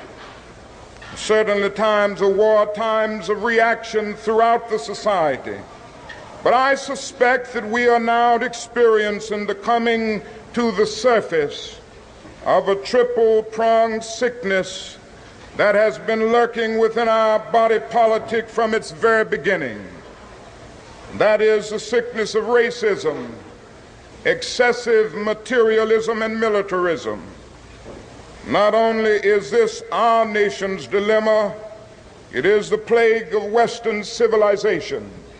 As early as 1906, W.E.B. Du Bois prophesied that the problem of the 20th century will be the problem of the color line. Now, as we stand 2/3 into this crucial period of history, we know full well that racism is still that hound of hell which dogs the tracks of our civilization. Ever since the birth of our nation, white America has had a schizophrenic personality on the question of race. She has been torn between selves, a self in which she proudly professed the great principles of democracy, and a self in which she madly practiced the antithesis of democracy. This tragic duality has produced a strange indecisiveness and ambivalence toward the Negro, causing America to take a step backward simultaneously with every step forward on the question of racial justice. To be at once attracted to the Negro and repelled by him, to love and to hate him. And there has never been a solid, unified, and determined thrust to make justice a reality for Afro-Americans. The step backward has a new name today. It is called the white backlash. But the white backlash is nothing new. It is the surfacing of old prejudices, hostilities, and ambivalences that have always been there.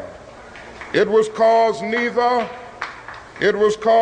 by the cry of black power, nor by the unfortunate recent wave of riots in our cities.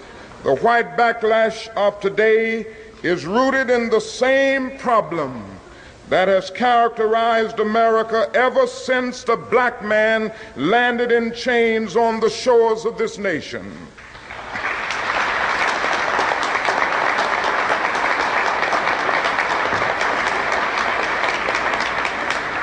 This does not imply that all white Americans are racist. Far from it. Many white people have, through a deep moral compulsion, fought long and hard for racial justice. Nor does it mean that America has made no progress in her attempt to cure the body politic of the disease of racism, or that the dogma of racism has not been considerably modified in recent years. However, for the good of America, it is necessary to refute the idea that the dominant ideology in our country, even today, is freedom and equality, while racism is just an occasional departure from the norm on the part of a few bigoted extremists. Racism can well be that corrosive evil that will bring down the curtain on Western civilization.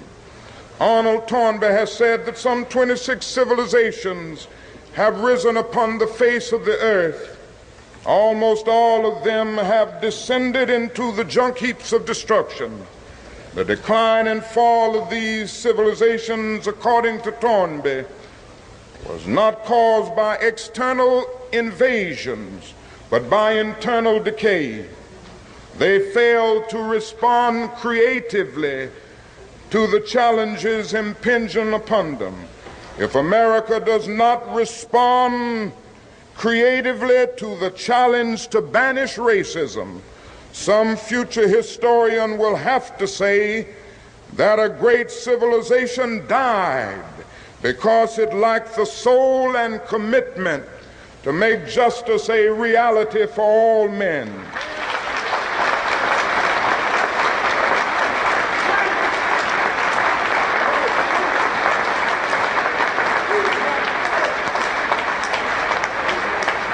The second aspect of our afflicted society is extreme materialism.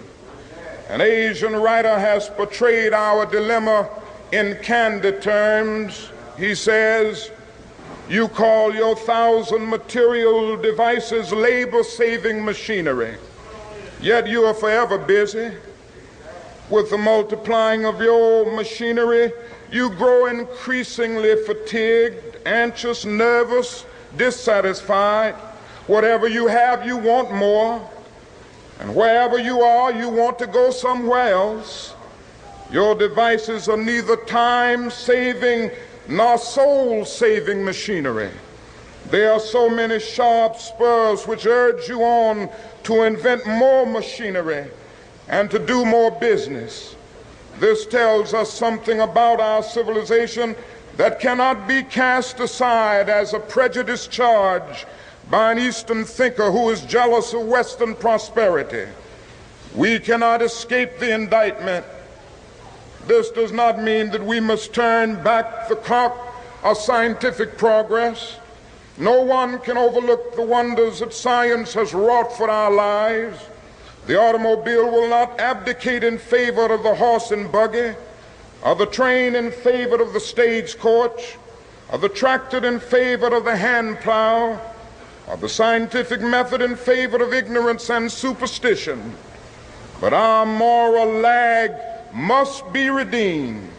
When scientific power outruns moral power, we end up with guided missiles and misguided men.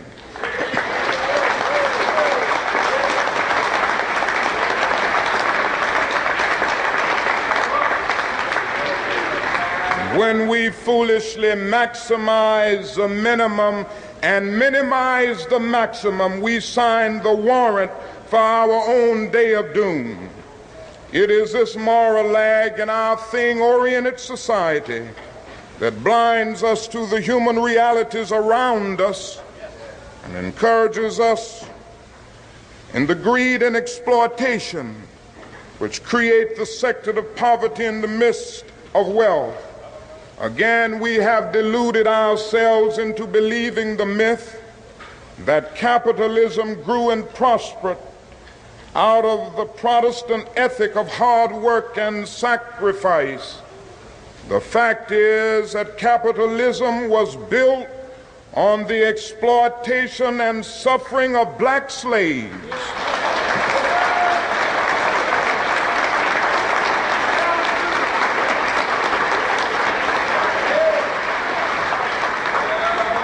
And continues to thrive on the exploitation of the poor, both black and white, both here and abroad.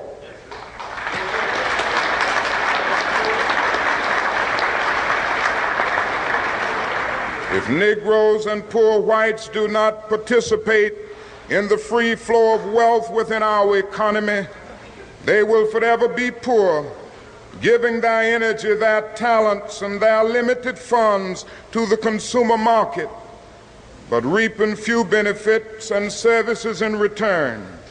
The way to end poverty is to end the exploitation of the poor, ensure them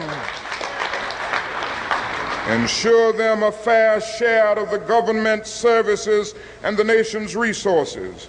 I proposed recently that a national agency be established to provide employment for everyone needing it. Nothing is more socially inexcusable than unemployment in this age. In the 30s, when the nation was bankrupt, it instituted such an agency, the WPA. In the present conditions of a nation glutted with resources, it is barbarous to condemn people desiring work to soul-sapping inactivity and poverty. And I am convinced that even this one massive act of concern would do more than all the state police and armies of the nation to quell riots and still hatreds. And the tragedy is that our materialistic culture does not possess the statesmanship necessary to do it. Victor Hugo could have been thinking of 20th century America when he wrote, "There's always more misery among the lower classes than there is humanity in the higher classes."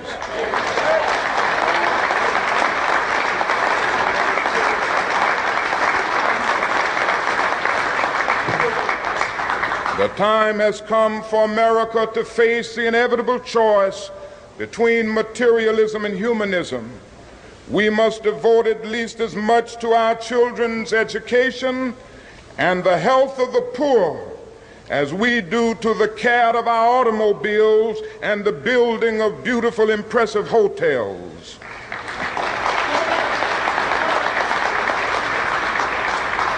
We must also realize that the problems of racial injustice and economic injustice cannot be solved without a radical redistribution of political and economic power.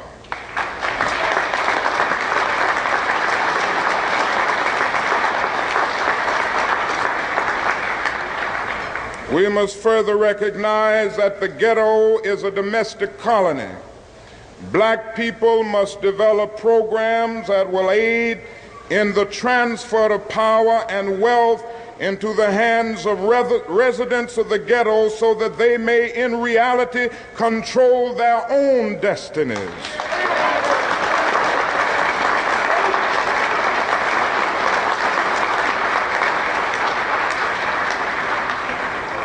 This is the meaning of new politics. People of goodwill in the larger community must support the black man in this effort. The final phase of our national sickness is the disease of militarism. Nothing more clearly demonstrates our nation's abuse of military power than our tragic adventure in Vietnam.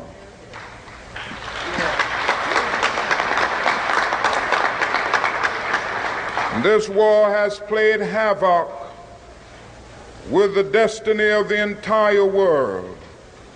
It has torn up the Geneva Agreement.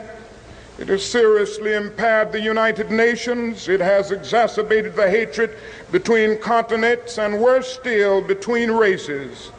It has frustrated our development of at home, telling our own underprivileged citizens that we place insatiable military demands above their most critical needs. It has greatly contributed to the forces of reaction in America and strengthened the military-industrial complex. And it has practically destroyed Vietnam and left thousands of American and Vietnamese youth maimed and mutilated, and expose the whole world to the risk of nuclear warfare. Above all, the war in Vietnam has revealed what Senator Fulbright calls our nation's arrogance of power. We are arrogant in professing to be concerned about the freedom of foreign nations while not setting our own house in order. Many of our senators and congressmen vote joyously to appropriate billions of dollars for the war in Vietnam. And many of these same senators and congressmen vote loudly against a fair housing bill to make it possible for a Negro veteran of Vietnam to purchase a decent home.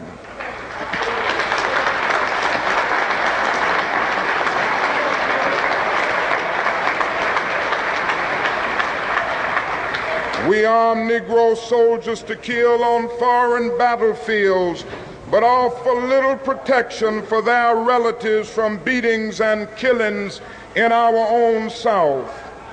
We are willing to make the Negro 100% of a citizen in warfare, but reduce him to 50% of a citizen on American soil. No war in our nation's history has ever been so violative of our conscience, our national interests, and so destructive of our moral standing before the world. No enemy has ever been able to cause such damage to us as we inflict upon ourselves. The inexorable decay of our urban centers has flared into terrifying domestic conflict as the pursuit of foreign war absorbs our wealth and energy. Squalor and poverty scar our cities as our military might destroys cities in a far-off land to support oligarchy to intervene in domestic conflict. The president who cherishes consensus for peace has intensified the war. In answer to a cry to stop the war, it has brought tauntingly to 1 minute's flying time from China, to a moment before the midnight of world conflagration. We are offered a tax for war instead of a plan for peace. Men of reason should no longer debate the merits of war or means of financing war. They should end the war and restore sanity and humanity to American policy.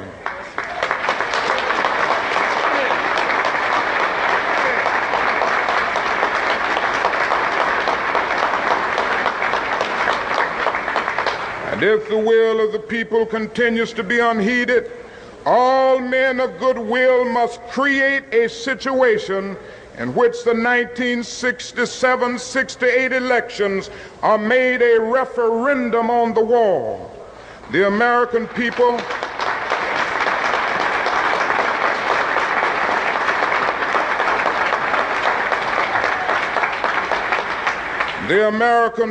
must have an opportunity to vote into oblivion those who cannot detach themselves from militarism, and those who lead us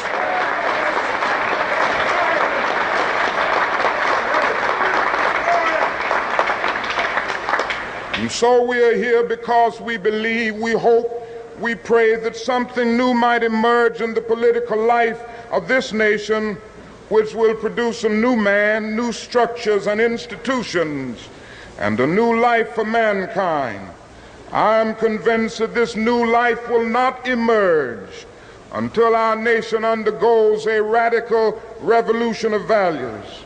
When machines and computers, profit motives and property rights are considered more important than people, the giant triplets of racism, economic exploitation and militarism are incapable of being conquered.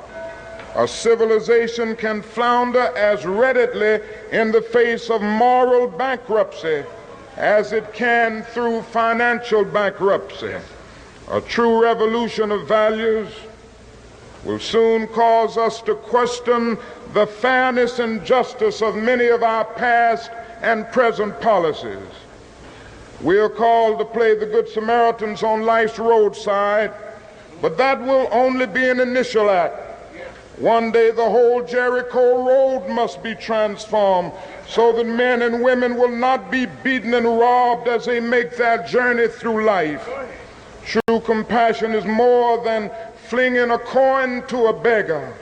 It understands that an edifice which produces beggars needs restructuring.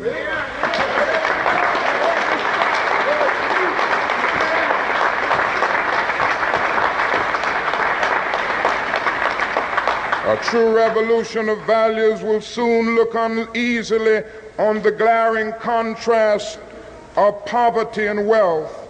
With righteous indignation, it will look at thousands of working people displaced from their jobs with reduced income as a result of automation, while the profits of the employers remain intact, and say this is not just. It will look across the oceans and see individual capitalists of the West investing huge sums of money in Asia and Africa only to take the profits out with no concern for the social betterment of the countries and say this is not just. It will look at our alliance with the landed gentry of Latin America and say this is not just. A true revolution of values will lay hands on the world order and say of war, this way of settling differences is not just. This business of burning human beings with napalm, of filling our nation's homes with orphans and widows, of injecting poisonous drugs of hate into the veins of peoples normally humane, of sending men home from dark and bloody battlefields physically handicapped and psychologically deranged, cannot be reconciled with wisdom, justice, and love. A nation that continues year after year to spend more money on military defense than on programs of social uplift is approaching spiritual death.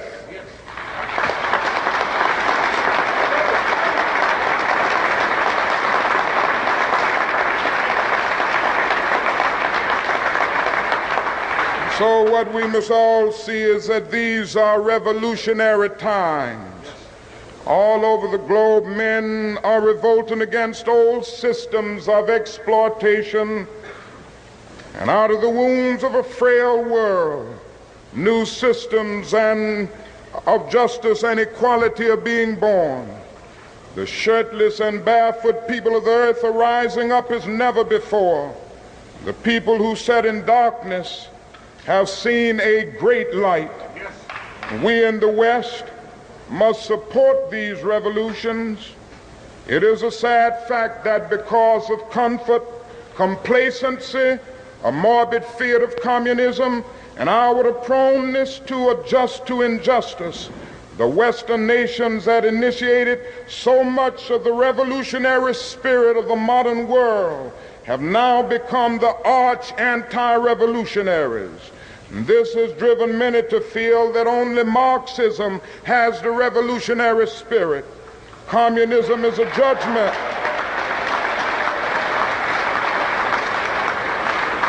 And in a sense, communism is a judgment of our failure to make democracy real and to follow through on the revolutions that we initiated.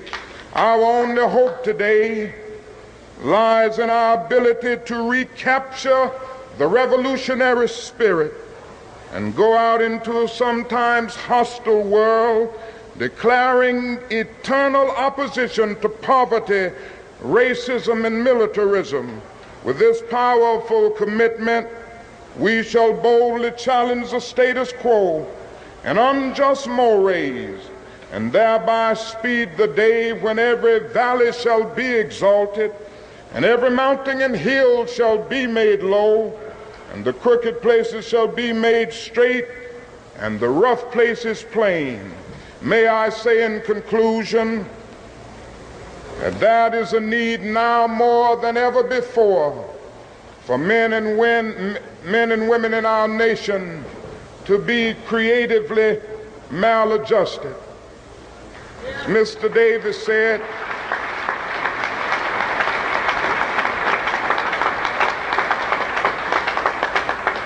and I say to you that I choose to be among the maladjusted. As my good friend Bill Coffin said, there are those who have criticized me and many of you for taking a stand against the war in Vietnam and for seeking to say to the nation that the issues of civil rights cannot be separated from the issues of peace.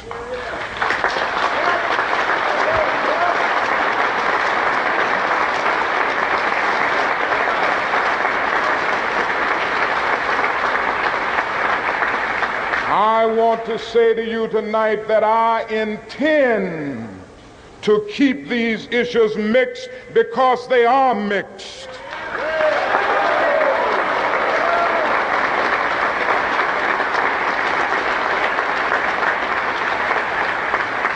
Somewhere we must see that justice is indivisible. Injustice anywhere is a threat to justice everywhere. And I have fought now too long and too hard against segregated public accommodations to end up at this point in my life segregating my moral concern.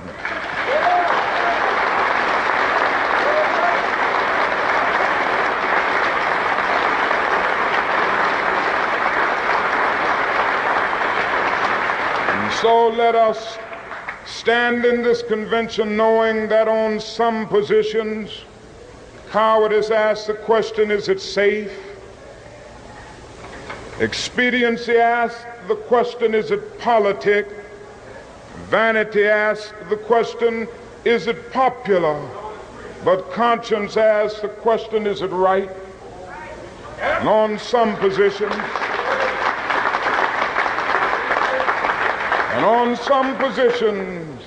it is necessary for the moral individual to take a stand that is neither safe, nor politic, nor popular, but he must do it because it is right.